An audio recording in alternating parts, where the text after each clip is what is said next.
আমি বলতে চাই যে সবাই একটু আগে বলেছেন অনেকে, এই যে মামলা চলছে অ্যাটর্নি জেনারেলের মতে প্রায় 60 লক্ষ মামলা এখনো ঝুলছে।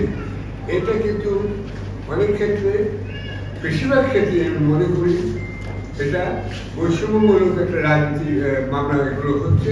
এখানে রাজনৈতিক এবং সাংবাদিকরা মামলা শিকার হয়েছেন। এই রাজনৈতিক মামলাগুলো এবং চক্রান্তমূলক মামলাগুলো যেগুলো আওয়ামী লীগ সরকার করেছে, সেগুলো আমি একটি নির্বাহী আদেশে একদিনে প্রত্যাহার করার জন্য বর্তমান সরকারের যে অনুরোধ জানাচ্ছে, এটা করার কিছুই নয়। তারা যখন অবৈধভাবে এইসব মামলাগুলো ঝুলিয়ে দিয়ে তাদের পরিবার পরিজন একটু বলেছেন, আমি বুঝি তাদের প্রশ্ন। আদালতে যেতে হয়, আপনারা তো ঢাকায় থাকেন, তার ধরুন ঝিনাইদহ থেকে আসলো, ঝিকরগাছা ও বরিশাল থেকে আসলো, তারা ঢাকায় থাকবে কোথায়, কোন বাড়িতে থাকবে, কোথায় তাদের সদরকে জজ করতে কোথায়, সেটাও জানা তাদের বলবে অসম্ভব এই যে মহিলাদের পক্ষে এবং তাদের আত্মীয় স্বজনের পক্ষে।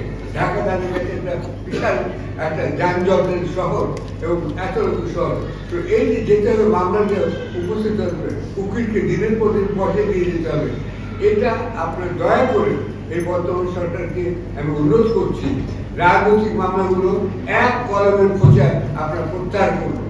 আমি বারবার অনুরোধ, আমি নিজেও কিন্তু এখনো আসামি, দণ্ডিত আসামি, আমি নিজেও। আমার 7 বছর সশ্রম কারাদণ্ড, এখানে মাইক্রোফোনের সামনে না আসে আমার যেখানে এই ধরনের কথা ছিল, তার উপরে আমি এখানে আছি। এবং আমার স্ত্রী এখন 2টি ক্যান্সার রোগে আক্রান্ত হয়ে চিকিৎসাধীন আছে লন্ডনে। তার কাছে যা আমার 60 বছর বিবাহিত, 60 বছর তো মানুষ বাঁচিয়ে না, এত বছর আমরা একসঙ্গে ছিলাম এবং এখন আমি থাকতে চাই। আমি এসব মামলা পেরে ঠেলে আমি লন্ডনে ইচ্ছে করে পালিয়েও যেতে পারি, আমি যাইনি। আমি এখানে এসেছি, সারাদিন একা থাকি এবং কাগজ অফিসে যাই, এসে আমি কাজ করি। স্ত্রীর সঙ্গে রোজ এত খবর নেই, সেও খবর নেই। আমার তো তার এই যে চিকিৎসা চলছে, রেডিয়েশন নিতে হবে, আমার তো তার পাশে থাকা উচিত। সে কখনো বলেনি যে তুমি আসো, সে বলে তুমি মামলাগুলো অ্যাটেন্ড করে আসো। এই জন্য তার অনুমতি নিয়ে আমি লন্ডন থেকে 18 বছর নির্যাতিত, যা বলে 8 বছর আমাকে নির্বাসিত থাকতে হচ্ছে এবং 1 মাস আমাকে নির্জন কারাবাসে থাকতে হচ্ছে। মামুনুর রহমান সাহেবের কল্যাণে আমি নির্জন কারাবাস থেকে মুক্তি পেয়েছি বলে আমি মনে করি।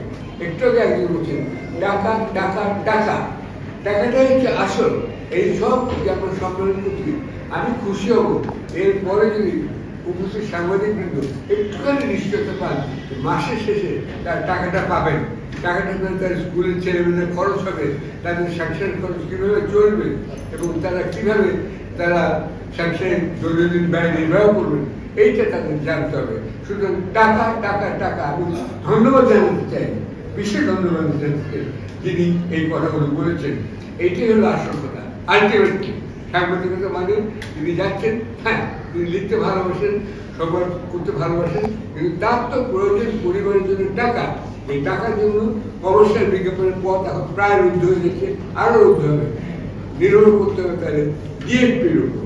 এই ডিএনপি মিডিয়া লিস্টকে আমি বলছি সক্রিয় করুন, চালু করুন। যেসব সৎ ব্যক্তির অধীনে যেসব পত্রিকা চালিত হচ্ছে, যে সত্যি পত্রিকা, ওয়ানম্যান পত্রিকা নয়, সেইগুলো সেই সব পত্রিকাগুলোকে এবং যারা জুলাই বিপ্লবের সময় ভালো ভূমিকা পালন করছেন তাদেরকে আপনারা সাহায্য করুন, আর্থিকভাবে বিজ্ঞাপন দিয়ে সাহায্য করুন। কারণ একটা বিজ্ঞাপন পেয়ে সেটা আবার টাকা পেতে ঘরে আনতে পয়সা লাগে। একই কথা কমার্শিয়াল বিজ্ঞাপনের প্রযোজ্য, যে আপনারা দেখবেন বিজ্ঞাপন বেরোচ্ছে।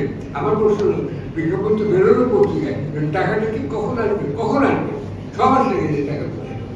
সুতরাং আর আজকে পত্রিকা পাঠকের সংখ্যা কমে গেছে, এটা আপনার বুঝতে পারেন। সারা বিশ্বজুড়ে পত্রিকা পাঠকের সংখ্যা কমে যাচ্ছে। সান, গার্ডিয়ান, মিরর, এগুলো যারা মিলিয়ন বিক্রেত, সেই পত্রিকাগুলো এখন বলে দিয়েছে 1930 সালের পরে, 2030 সালের পরে সেই পত্রিকাগুলো বেরোবে না, এরকম অবস্থা। সুতরাং কমার্শিয়াল বিজ্ঞাপন নয়, এখন পত্রিকা বের করতে গেলে আমি সরকারের মিডিয়া লিস্টের সহযোগিতা আসুন এবং বিনা বিলম্বে কামনা করছি। এতক্ষণ আমার কথা শোনার জন্য ধন্যবাদ।